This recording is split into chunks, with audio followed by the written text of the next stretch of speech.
button. Great, and now we are being recorded. Again, this session is being recorded. Be given to ACT-IAC to post an ACT-IAC webpage. We have with us a very special series of guests. And with that, Jim, I'm going to pass it back to you. Great. Thanks a lot, Dan. Appreciate it. Good morning, everyone, and thanks for the invitation to join you this morning for this talk.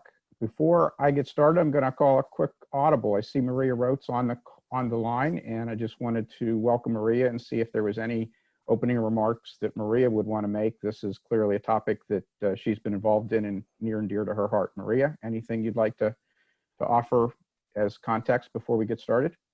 No, I'll reiterate what I said earlier, Jim. You guys probably know more about what's going on behind the scenes than I do.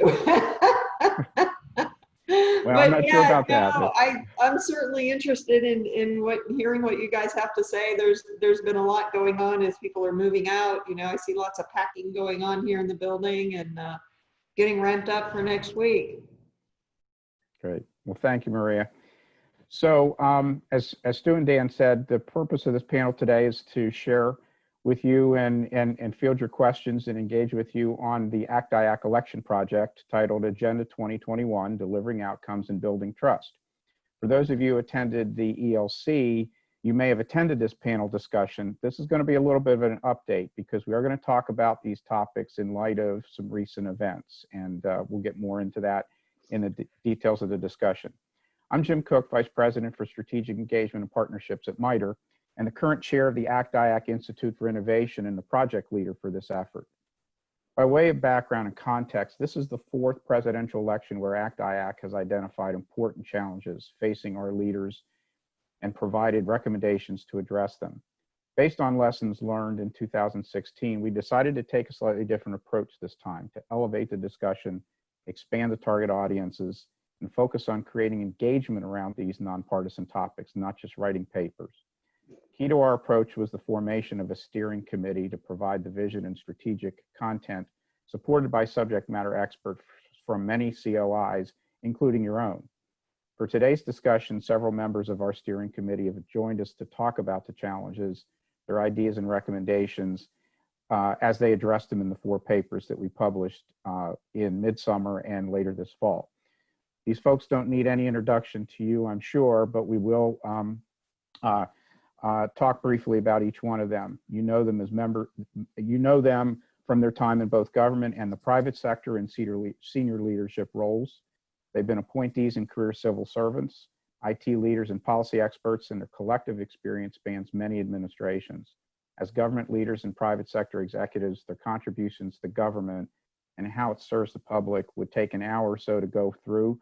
We won't do that, but I think you will agree that this is an all-star panel, a group of leaders who have dedicated their careers to public service and better use of IT. And most of you know them from also their many years of service in the ACT-IAC community as well. So this is to join us today, we have Dan Chenok, one of the co-chairs for this steering committee.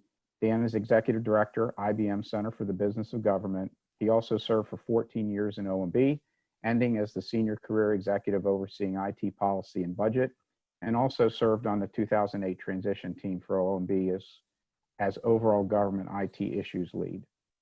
We have Kathy Conrad, Director of Digital Government at Accenture Federal Services. She also served as GSA's Principal Deputy Associate Administrator for Citizen Services and Innovative Technologies. We have Mark Forman, Vice President, Digital Government Strategy for SAIC. His government services include serving as the first administrator for e-government and IT at OMB. And finally, we have Richard Spires, Principal at Richard A. Spires Consulting. His government experience includes CIO at DHS and Deputy Commissioner Operations at IRS, and I believe he is the advisor to this COI and reached out to us to ask us if we would join him this morning for this discussion. So welcome and thanks for all of their continued contributions, time and experience, and their voice in helping government work for all of us. So with the intro out of the way, let's get right into the discussion. Number of questions that I'll ask the panel today, but as we go through this, if you have questions, please use the chat feature, raise your hand. We'll also allow some time at the end of this discussion for some questions as well. So we want to make this as conversational as possible with a large group. The point of view that was taken by this group in the first paper was starting with the premise that we're at an inflection point and the time is right to reimagine how government operates. The steering committee focused on this notion of delivering outcomes and building trust. A lot has occurred and changed over the course of this project and since the papers were published, and we'll highlight 4. The SolarWinds hack, the election and transition to a new administration, further polarization and divisions over the election leading up to the events of January 6th, and a worsening pandemic, now further complicated by the unprecedented challenge of rapid nationwide vaccine distribution. So for the first question, in light of all of this, how do current and recent events reinforce or make you rethink this focus on outcomes and building trust? Dan, why don't I turn that over to you to address? Well, thanks, Jim. And this was a great group to work with. And thank you for your leadership of the process all the way through. We could not have done this without you and Mike Howell on the ACT-IAC staff. So an honor to be part of this process. And I know a number of folks on the call were part of the ELC discussion, and I hope we'll engage in an interactive dialogue as we go forward. As you noted, we are at a point in the country where these issues of trust in government, understanding the outcomes that government delivers, really are intertwined in a way that we've never seen before in terms of the challenge of distributing a vaccine to over 200 million people in the span of hopefully several months in the coming year.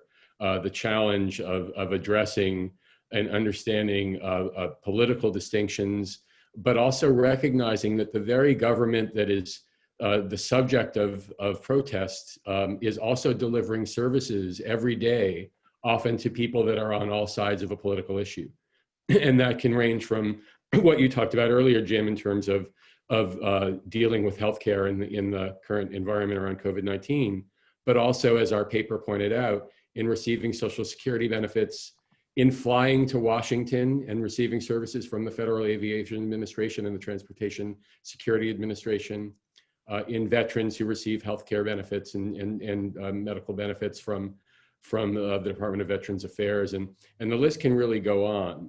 And so this proposition of a government that builds trust by delivering outcomes to people, no matter what their background or beliefs are, is something that we think is critically important to government going forward. And the use of technology to deliver those outcomes effectively and efficiently and at scale across the nation is something that, as we talked about in our paper, can really kind of help to improve that trust paradigm that's so essential and will continue to be so for certainly in the coming months, if not the next several years. And technology can allow data to come in more effectively to enable data-driven decision-making that's based on objective facts on the ground and be able to communicate the decisions about those services more effectively. It can clearly enable the detection of threats. The SolarWinds hack demonstrates that's just so critically important for our national infrastructure. I know that Mark and Richard will touch on that going forward. It can enable intergovernmental action. All of these government programs in terms of delivering outcomes are often delivered through state and local partners, and understanding how to use technology to provide information across intergovernmental boundaries, to engage with citizens around that. All of these are elements that really drive forward, and recent events have only made more apparent are critically important to the functioning of government, and sort of the use of technology, the use of innovation is key to how that will happen. And I'll just close with in our paper, and we can each talk about this in different ways. We kind of divided this into 3 areas of importance for the incoming Biden administration. One was around customer-centric services, and I know Kathy Conrad will lead some discussion around that. One was around transforming national infrastructures at the government level, but also the government working with our private sector partners to make them more resilient and effective. And Richard and Mark were leaders in that space. And one was around agility in government, making government respond faster, address problems more quickly, using technology to be more interactive.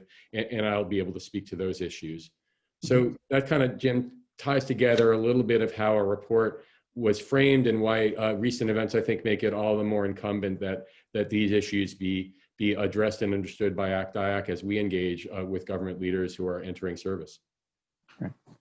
Thanks, Dan. I think that was a great comprehensive overview. In fact, I don't know that you mentioned the word, but I think you're absolutely right. Trust is critical to the functioning of government, but the complementary concept is confidence. And so many of the things that you talked about also require public confidence in order to be effective, especially when we think of things about willingness to take the vaccine. So I think it just really the importance of these concepts of building trust and delivering outcomes is fundamentally critical. So you mentioned the three topical areas, or the three priority areas. IT modernization can and is a key driver for change and improvement, and I think we would all agree is fundamentally critical in each one of these three areas. While the long-term challenge may really be about building a future government that endures, delivering better outcomes and building trust in these three key areas that you all identified are really the challenges that the incoming administration faces from day one.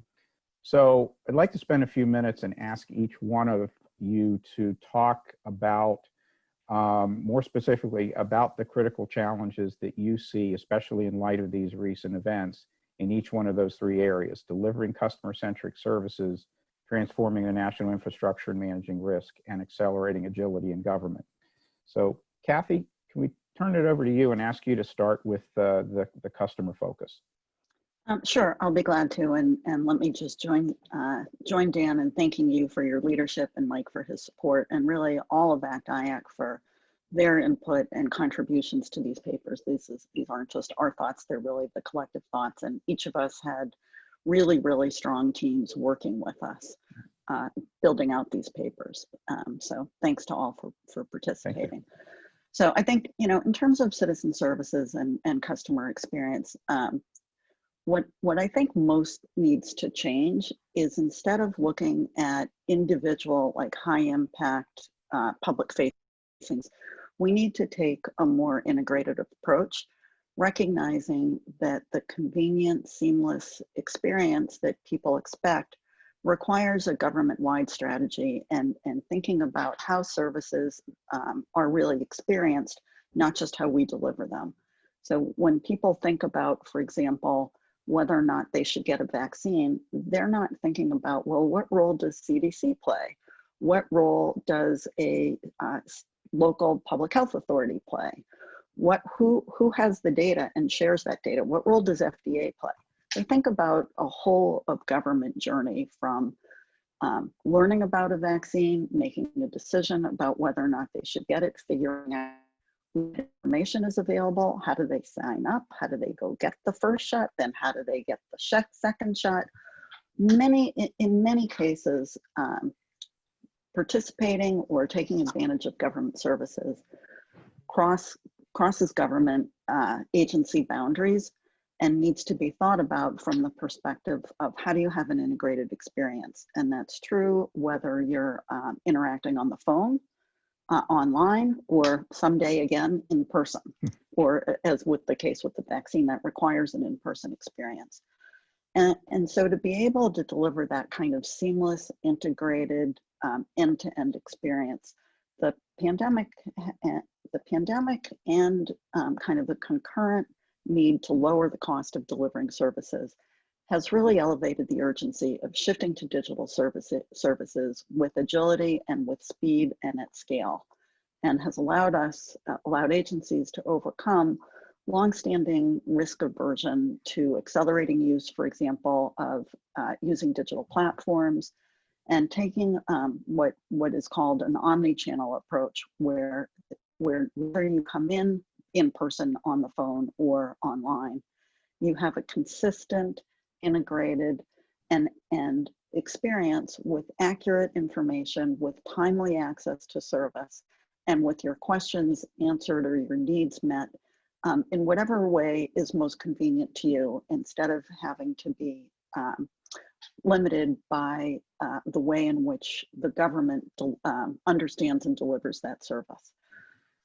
So for example, with federal student aid, Student Aid took an approach where they developed a single integrated front door, studentaid.gov, so that the 43 million students, families, and borrowers can get access, can learn about financial aid, can apply for financial aid, and repay their loans using AI-powered digital assistant and leveraging the power of digital platforms to be able to deliver an at speed, at scale kind of an approach. So, you know, I think looking at integrated experience, harnessing the power of digital platforms and moving towards self-service is really important.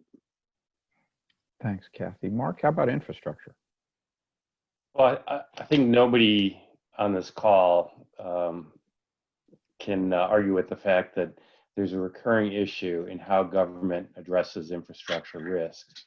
It takes a lot of people that have to align and agree in order for government to get the resources and to be prepared to address the broad range of risks that we face as a country. And it rarely ends well. I think history is showing us that these physical and man-made disasters are going to happen, and that cybersecurity attacks are increasing and will continue to increase, and that the federal government plays a key role in our society, in our economy, both in protection as well as in helping people. So I think that in our paper we've emphasized that the trust depends on how well government can prevent or reduce the probability of these attacks or these incidents and limit the impact to the maximum extent possible.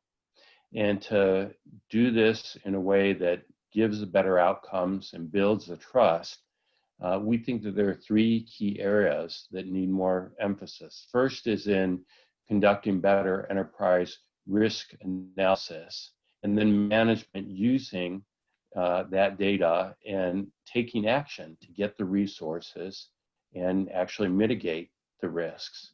Second is in transforming the national infrastructure to better respond to disasters and attacks when they occur.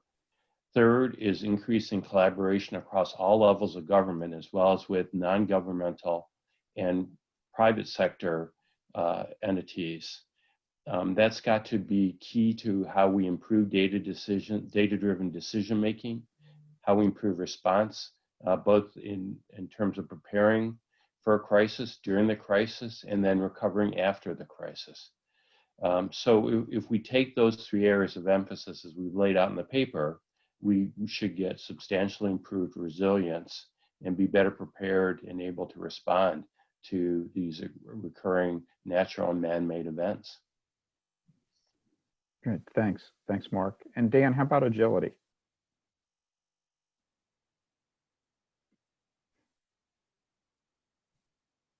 I think you're on mute, Dan. Sorry.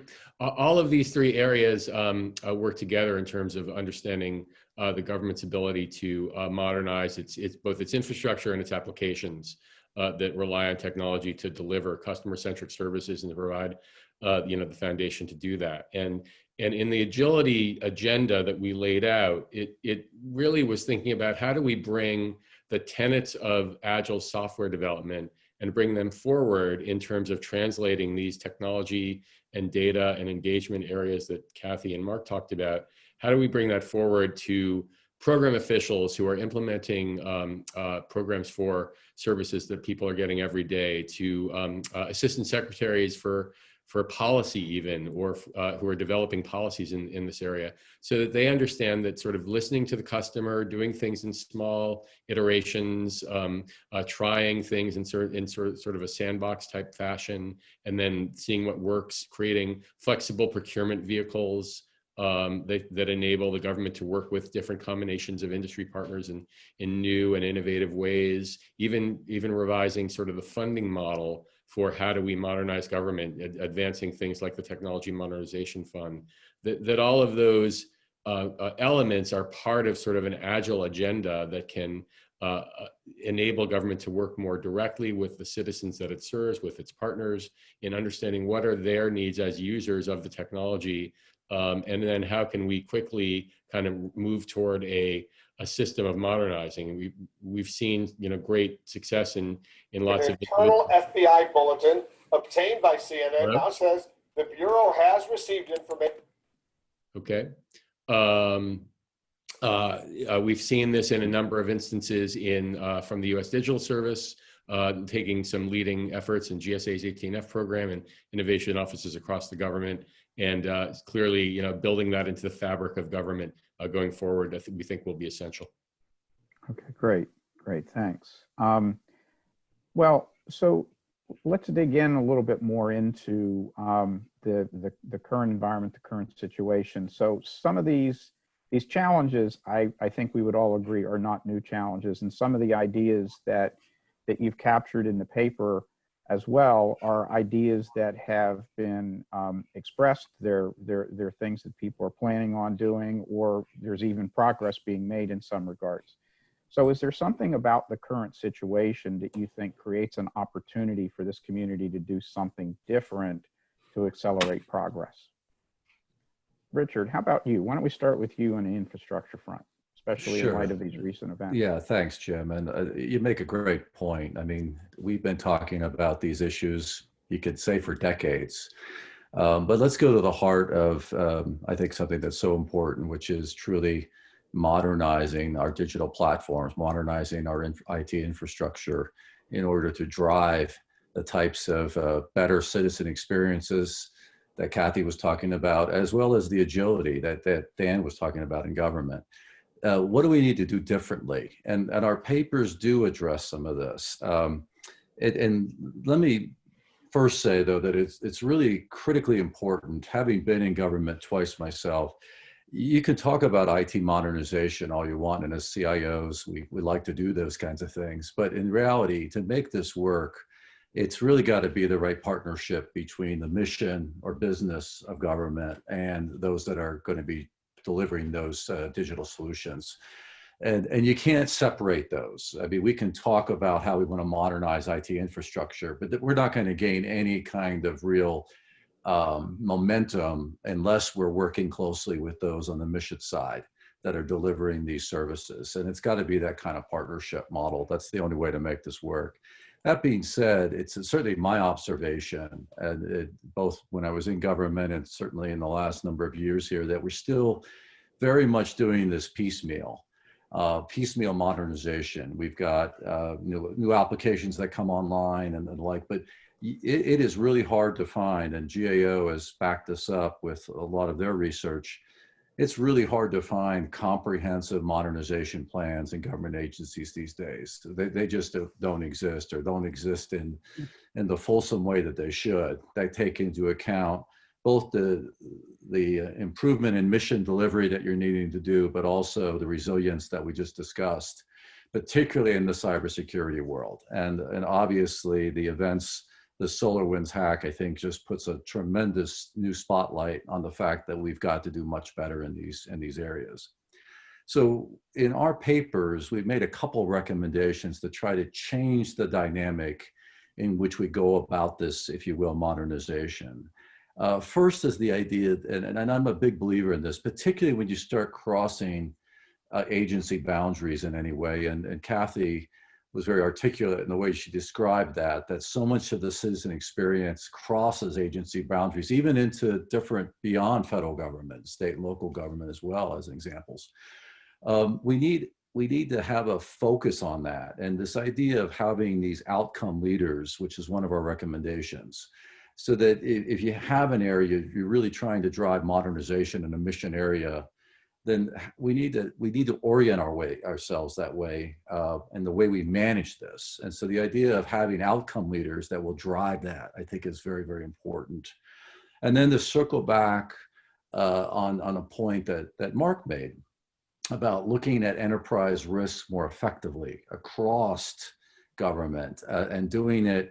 We make a recommendation, for instance, of having a senior leader within OMB to really look at cross federal government or even nationwide enterprise risk management.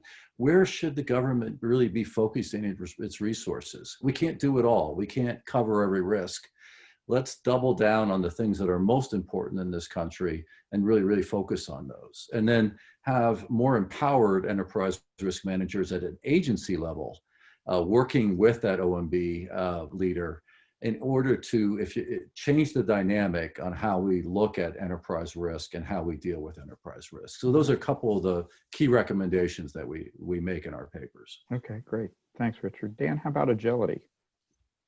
So I think that, one of the things, picking up on Richard's point, is you can do risk management in an agile fashion. And it's a good example of sort of understanding, if you have a risk registry, it's not just a compliance exercise. A lot of people think about risk management more from the compliance side, but it's about how do you kind of understand what is before you as a program and what steps you can take to mitigate that immediately, so that, and inevitably risks will manifest themselves into incidents. That's just the nature of the world that we live in. But the premise of the papers is that, engaging with customers, understanding the nature of those risks, and then putting implementation plans into action that are agile, that are iterative and kind of work in sequence, can be a better way to kind of build resiliency in this case than if you kind of do a traditional let's have a 5-year plan and award a 10-year contract with follow-ons. That it may be better to kind of think about working at this more as a interactive with multiple partners. And on that topic, I'll also note that one of the things that's different now is that in the agility space, you've actually got an expanding ecosystem of partners. The National Academy of Public Administration has started an Agile Government Center that is that brings together academic and government leaders and business leaders to sort of spread the tenets of Agile across different components.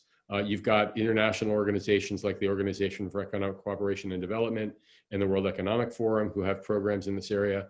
And so ACT-IAC, kind of acting as an association, can work in partnership with these other enterprises in understanding sort of how agility, in the way that we've been describing it, can benefit government, not just in technology, but in how programs are designed and implemented, that there are powerful partners that we have in terms of helping the US government and our government partners kind of understand what's the art of the possible, what's the state of best practice. So I think that there are definitely opportunities, and there are certainly ways that we, as in our companies, as we work with governments and in the government agencies that we work in, to try to kind of test these propositions and say, if somebody's coming with a more traditional approach to modernizing a process or technology, to be able to ask, how can we do this in a faster, more iterative way that's more customer friendly, that's going to get us to a better, more resilient result? Mm-hmm. Good, thanks. And Kathy, how about? Yeah, so I'll pick up on what Dan was discussing in terms of risk. I think another area that we identified in our paper that's really important to when you look at risk is to recognize that risk needs to be kind of reassessed from the standpoint of how do you balance privacy and security while encouraging and enabling personalized services and the kind of cross-agency collaboration we've talked about.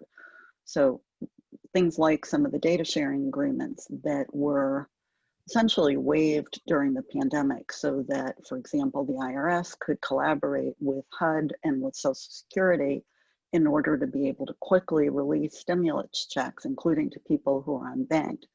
How do we reassess risk in light of the imperatives that we face today to shift to digital services, be able to share data across agencies, and be able to, in fact, allow people to opt in to help us understand what their needs are and share their data so that we can deliver services that more directly meet their needs.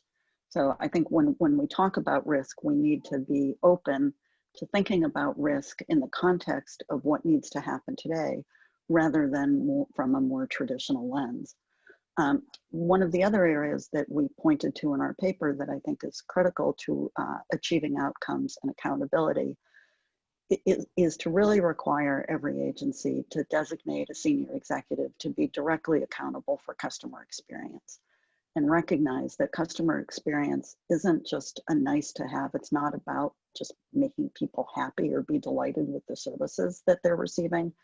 It's really about mission impact and being able to make sure that agencies are delivering services that people can and will use so that not only they can receive the services they need, but also so that they can fulfill their obligations, things like improving compliance with tax obligations or other regulatory requirements.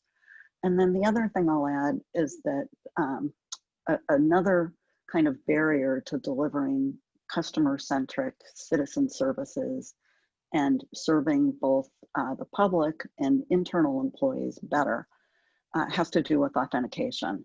And particularly for public-facing services, we've long recognized that being able to know that people are who they say they are, and have an authenticated experience where people can log in allows more personalized services. And yet we still have, and it's not that we need necessarily a single, standard service, but there needs to be a much greater push to solve the authentication challenge so that you can more easily and quickly and accurately authenticate people and make that authorized experience more common and more easy to leverage to deliver personalized services using digital platforms and giving people, being able to anticipate people's need so that they don't need to call or contact the government, but they can on their own terms get the information and services that they need. Mm-hmm.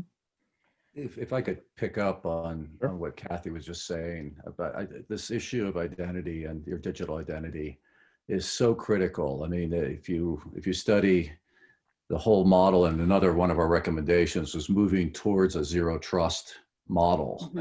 As we go through these modernizations, it's not just modernizing the applications and the functionality, but the resilience, as I said, is so important. And a heart of that is knowing who you're dealing with on the other end, so to speak, digitally. And whether it be just for internal use within a government agency, cross-government agencies, or to what Kathy was getting at as on a citizen experience. We really need to solve this. It is so foundational. And frankly, this is another example where perhaps an outcome leader, an approach that really focuses with a laser on this issue and makes real progress in the Biden administration is something that I certainly think that we should hopefully see, and is absolutely needed to improve actually all of these areas, including agility, not just citizens' experience and resilience, but to really have a better government, a more trusted government, we need to be able to trust who we're dealing with online. Yeah, and the converse of that is also true, which is that people need to trust that when they're dealing with government, they're dealing with authentic, genuine government services, and that if they're providing their information, they're doing it in a secure and trusted environment where the value they get for providing that information exceeds what they might perceive as any kind of risk. So are there other barriers to change or other friction points that are holding back progress or the ability to accelerate progress? You've talked about some of them here in this discussion. You mentioned some in some of the papers. I thought, Kathy, in particular, in the customer experience paper, it was notable that there was a couple of really strong examples of how age-old policies that had prevented collaboration or prevented certain decisions from being made quickly were essentially waived with the COVID crisis. Now the challenge is, well, how do we make that the norm? We were able to do it in a moment of crisis. How does that become the norm? Are there other types of friction points like that you all see or have experienced that you think ought to be addressed by the incoming administration and potentially even thought about and addressed by this community, the folks who are on the call today, because this group lives and breathes IT modernization and data modernization as well. So talk a little bit about any other friction points that you see. Dan, how about you from an agility standpoint? Yeah. Ways of acceleration. Pick up something that I mentioned before. So our budget process, and of course being from OMB, Mark and I can talk about this more with on the call, is not exactly friendly to customer-centric, rapid, agile iteration of modernization, as everybody on this call knows. And the procurement process is the same. So the funding cycles, we've all experienced this both in government and industry, aren't necessarily friendly to understanding what are the best practices and how do we scale those best practices into something that can serve millions of Americans in terms of the programs that the agencies serve. And we've seen examples of experimentation around that in procurement innovation labs like the one at DHS. I mentioned a number of the programs that the digital service teams have come in and helped on, but it's really still the exception rather than the norm. And as we think about sort of barriers and policy barriers that have that can limit, if we think about, how can we expand things like the Tech Modernization Fund, things like agency working capital funds, which the MG mentioned Government Technology Act, Modernizing Government Technology Act authorizes. How do we translate those into procurement approaches like share and savings approaches, which have been tried episodically over time, or were authorized in the E-Government Act of 2001, and then that authorization lapsed 5 years later. How do we kind of take advantage of these types of vehicles and expand them so that we can, with transparency and accountability, move forward in a more agile fashion? Okay, great, thanks. Mark, how about you? Well, I think just to build on the leadership issues, streamlining and focusing the role for leadership. I remember, and some of you may also remember, a document, a paper that was written in the 90s called COBS Paradox. And it was focused on IT management. And it basically said, we know the reasons why projects fail, and yet we continue to experience project failures at the same rate. Why? And so the concept here, let's talk about the digital identity and virtual identity, because I think we've known for quite a while, at least a couple decades, that single, secure, trusted virtual identity is a necessary requirement for interacting with government, whether it's citizens and you can't have 50 different identities because you need 5 or 10 different government benefit programs, or businesses that have to send the same data 50 different ways to 5 different agencies, or government employees themselves. I think it's been recognized in the eGov Act, put it into statute to fix this, HSPD 12 put in to fix this, but in fairness, we know that getting to that in this next iteration of technology, which we refer to as zero trust in the paper, is pretty much going to be a massive effort.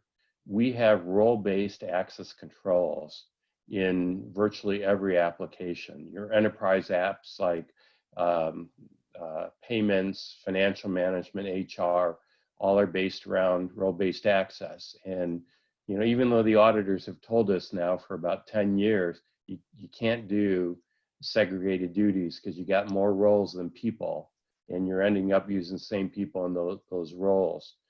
I thought OMB M19-17 did a good job laying out how this should be fixed. That was May of 2019.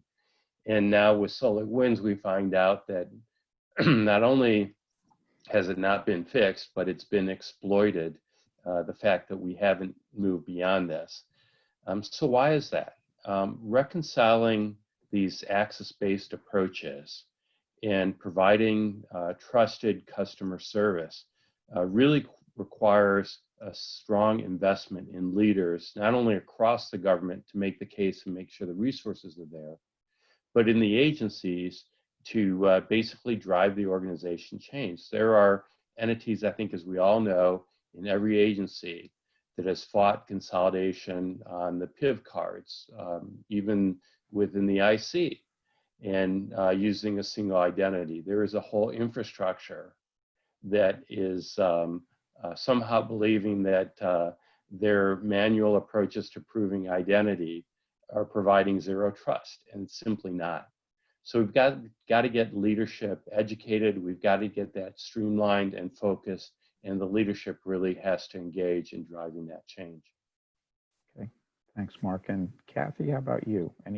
I'll just add one thing I'll add one thing that we haven't really talked about, though it's been implied. I think in order to build trust, you really have to understand what people need. And in order to understand what people need, you have to ask them.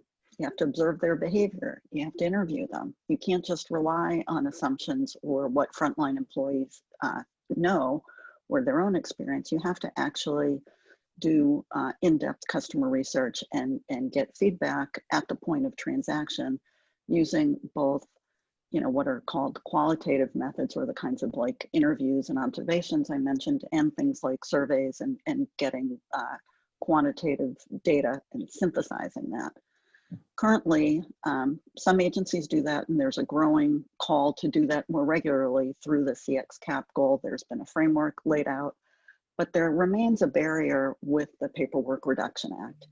And while OMB has taken steps to make it easier, I think a policy action that needs to be taken is absolutely to waive the Paperwork Reduction Act for opt-in customer feedback meant to improve government services. There's just no, the sort of old-fashioned notion that it's burdensome on people to engage them and understand their needs so that you can deliver better services to them. The time has come to just put that aside and really make it clear that customer research is expected when you're modernizing systems. You need to make sure that you understand the needs of the users, whether those are internal employees or people in the public, so that you're designing the right system around those needs, and don't get, as too often is the case, way down the road and realize that the requirements, while executed well, are completely wrong. So really focusing on customer research, making that an expectation in every modernization, and then making it really easy for people to do that by not requiring burdensome, talk about burden, not making it burdensome for people to be able to go out and capture that feedback, and then importantly, act on it. It's not enough to just get the feedback, you actually have to act on it. So we have a couple of questions and comments coming in. So why don't we just pivot to this for a few moments. So we have a question that goes back to the budget comment that you made, Dan. How do you envision execution of these cross-government concerns from a budgetary perspective? Would you realign budgets to centralize common services to a government-wide entity? Yep, thanks for Sean for the question. And I do think that there is, you know, the budgets that we have reflect agency organizational boundaries that are reinforced by congressional appropriation lines that are obviously difficult to reform and probably won't be reformed in the first year or maybe any year of the administration. And so thinking about creating sort of budgetary vehicles that are cross-agency is something that we talked about when Mark Forman first came to OMB. We talked about sort of working with the budget committees to try to think about how do you realign budget delivery across programs to match sort of the technology integration agenda that we talked about then and we're continuing to talk about today. I think you'd have to kind of start slowly here and create, you know, maybe an experiment that's sort of modeled after the TMF, and maybe you do that for a particular fund, let's say around cross-agency delivery of COVID-related health services. And you've got, you know, funding that HHS and VA and even DOD are engaged in, and how do you think about delivering that in a way that makes it more easy for our state and local partners to come in? There are any number of experiments you could do. I don't think you can kind of reinvent the budget process in whole, but you can take one or two of the key delivery channels and see, you know, how can you work with those committees and those agencies to create a fund that can provide for the type of cross-agency engagement that all the speakers have talked about. Yeah, okay, If Dan, I could add to that, go ahead, Kathy. Oh, I was just going to say, if I could just add that one of the ideas we talked about in the papers in having those kind of cross collaboration, not just funds, but integrated efforts on things like vaccine distribution or federal benefits that cross agency boundaries, is having a lead outcome agency, so that you not only have central funding, but the program is designed around outcomes that are shared by those agencies, and then you designate one of the agencies and you know, a set of designated leaders to be focused and accountable for those outcomes that that are aligned with the mission of each of the participating agencies. Mark? If I could just add, there are a couple issues here that are, I think, easy. One that's easy to deal with. The TMF, I think, is a perfect vehicle, and I know there have been others that proposed this as well, to leverage a cross-agency modernization initiative. So we know that if one agency where you've got overlapping service delivery among 3 or 4 agencies does modernization and is underway, it's very hard to make that broader from a citizen or a public perspective. And I think the TMF could collect that benefit from a cross-agency perspective in a way that is a share and benefit model, would be relatively easier to track, would be managed out of OMB or GSA, or tracked at least out of GSA, managed out of OMB in a way that an agency cannot manage it. So I think the TMF offers a really, really good vehicle.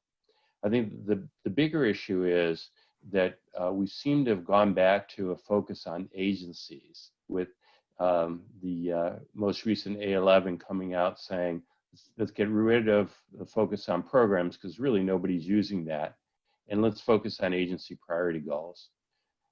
Congress funds programs. They don't really fund agencies. Very little funding at the agency level. The vast majority goes into programs. And so this change has to happen at the program level across agencies. And the approach that Dan was recommending, that we had worked out largely because we had some people from the budget committee and some pathways into that, would be to head off the appropriations process when they get their guidance from the budget committee, basically from the agreement on what the budget would look like, so that they wouldn't have to fight the parochial battles between different clerks. It would already be orchestrated from them. To make that work, you can't boil the ocean. You got to be very focused. And I think in that model, OMB would have to look across and pick 1 or 2 major issues and essentially make the business case in their submission to the budget committee on what the budget committee ought to give back guidance to OMB and the agencies that for that next year. So we have to take kind of the long view. I like the way Suzette had put it. These issues didn't grow up overnight. It's going to take years to get the transformation done. But I think that issue paper approach, it would be the orderly way to do this. Hey, Jim, let me weigh in on the other issue that goes with the budget, and I think Dan mentioned it near the beginning of this, was on the procurement side. And one of the most frustrating things I dealt with being a CIO a couple times in government was the fact that it would seemingly take, we know what we want to do, we know how to do it, we can't get it done because we can't get these procurements done. And so I do want to do a shout out. I mean, there's a lot of negative things and a lot of things that need to be fixed. But I do believe that we've made decent progress with the category management and trying to work to streamline and make the procurement processes a bit more agile. Now, that's a relative term, and it's nothing like we do in the private sector, where if I really need to go buy something and I'm a CIO, I go buy it if I absolutely need it, and it's mission driven that way. So we're far from that, but I would applaud the efforts that have gone on, particularly at GSA, and trying to do that government wide. And I think we need to double down and continue that process into the Biden administration. What works, as Dan mentioned, let's use some innovative things. I think DHS has been a good model in procurement innovation, and let's work to spread that quickly across government. Great, thank you. So quick time check. We have about 6 or 7 minutes left. We have 2 other questions that I want to get to here in the chat. So the first one, John Sullivan, is directed at Dan. Can you speak to how such a risk registry would be integrated into agency internal control efforts? Yeah, so this is, thanks, John, great to see you. This is I think reflects the point that I was making. So typically, as agencies think about implementing risk management under things like A123, they're put into these registries and then put through the process where they're treated as similarly to financial controls. And the idea here would be to think about risk as a much broader programmatic enabling kind of discipline, understanding that in the delivery of any program, there's going to be some risk, just like there's risk when we get into our cars and drive. And we just need to recognize that and design approaches and responses so that we don't just list the risks in registries, but we have sort of actionable, agile, customer-oriented ways to respond to and address risks. And then we develop the technology systems that can bring in delivery strategies to implement solutions that go along with that. So it's sort of turning risk from a compliance exercise in the registry to much more of an actionable, agile process. Thank you. And then the next question, and I apologize if I mispronounce the name here, Karan Ward, for the group as a whole, do individual agencies have metrics for successful transformation? And if so, how are government leaders held accountable for digital modernization?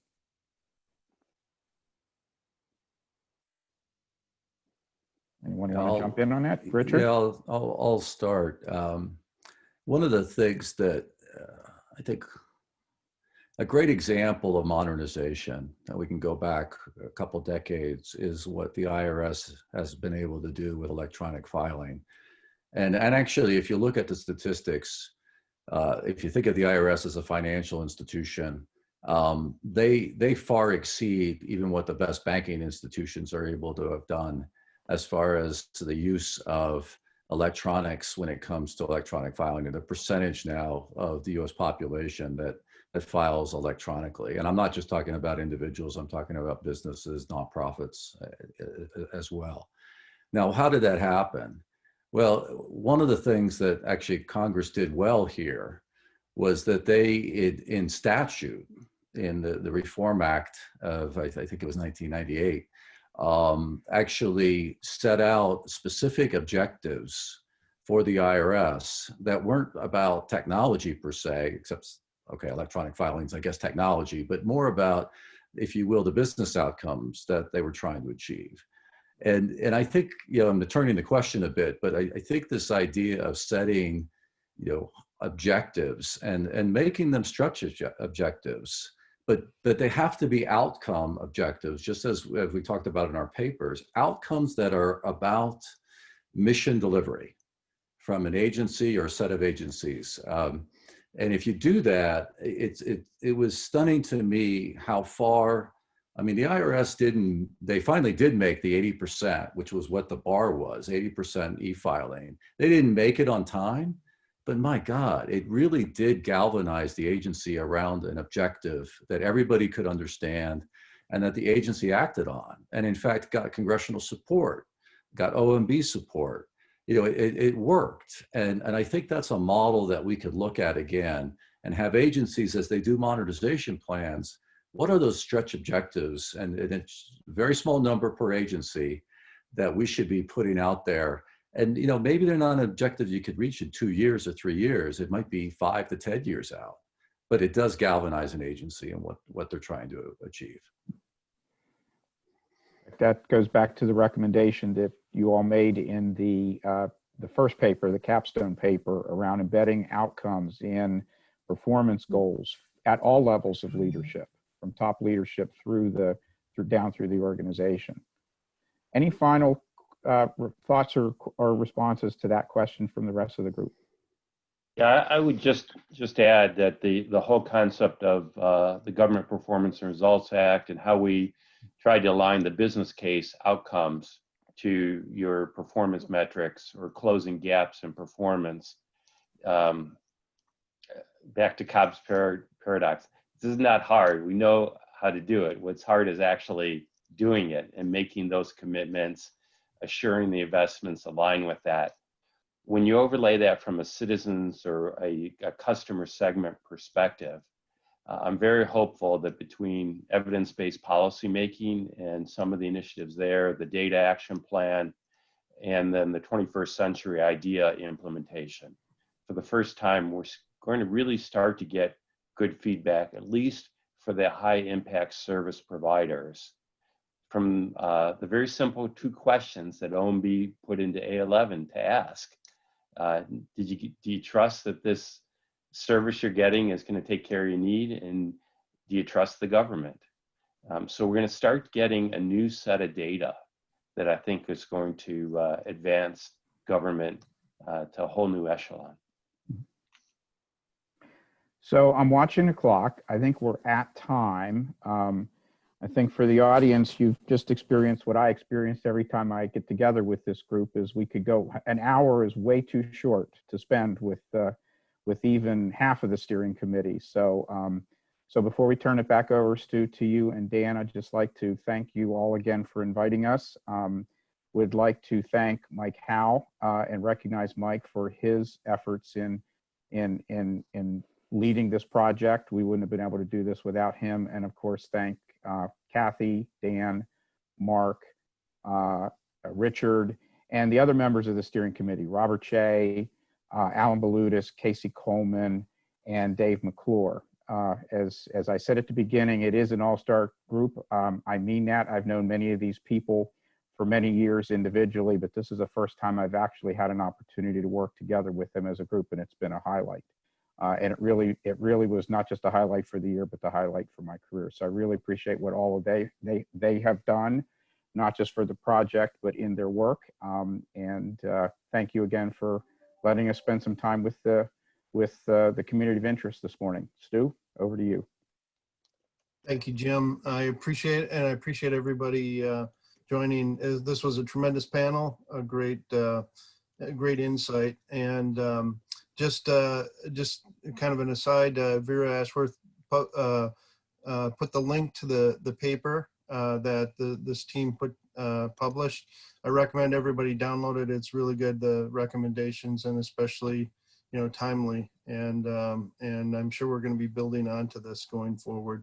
I think at this point, again, thank you very much. This was great.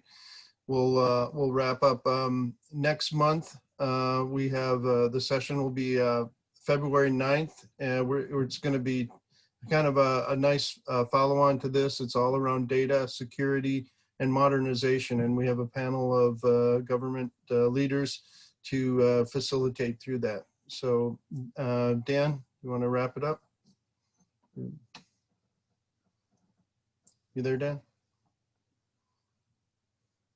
Well, I guess. Yeah, just wanted to thank everyone for the participation as well. Thank you very much, and have a great week. Bye, all. Bye-bye.